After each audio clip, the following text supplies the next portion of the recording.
Her der ser vi figur 50, og den viser en iltbindingskurve over hæmoglobin og myoglobin hen ad x-aksen. Her der ser vi partialtrykket for CO2 målt i enheden mmHg, og op ad y-aksen der ser vi O2-mætningen i hæmoglobin og myoglobin, og det er målt i procent, ser vi her.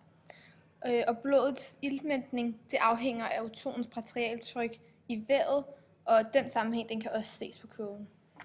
Den her kurve den er ikke lineær, som man så også kan se, men det skyldes altså, at det er rigtig svært at binde de første O2-molekyler til hæmoglobinmolekylet. Det vil sige, at når der er en meget lav PO2-værdi, er mætningsprocenten lav. Ved PO2 mellem 10 og 60 mmHg stiger mætningsprocenten meget, så man også kan se, at der er en høj stigning både for hæmoglobin og myoglobin. Derefter flader kurven ud, og det skyldes, at der kommer en tiltagende iltmætning af hæmoglobinmolekylerne.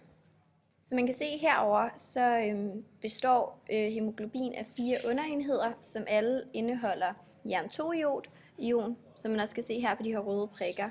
Og på hver af de her, så kan der så bindes et O2-molekyle, som kan bindes til de her.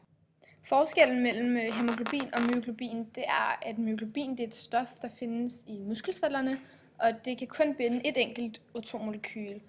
Hæmoglobins iltbinding den ser ret anderledes ud. Når hæmoglobin det afgiver et CO2-molekyl i muskelkapillærerne, så sker der straks en diffusion af det her molekyle, og det kommer så ind i en muskelcelle, hvor det binder sig til et myoglobinmolekyle. O2-molekylet det vandrer så bagefter fra myoglobinmolekyle til myoglobinmolekyle, og det gør det indtil det når mitokondriet. Og den her transport den er langt hurtigere end en simpel diffusion.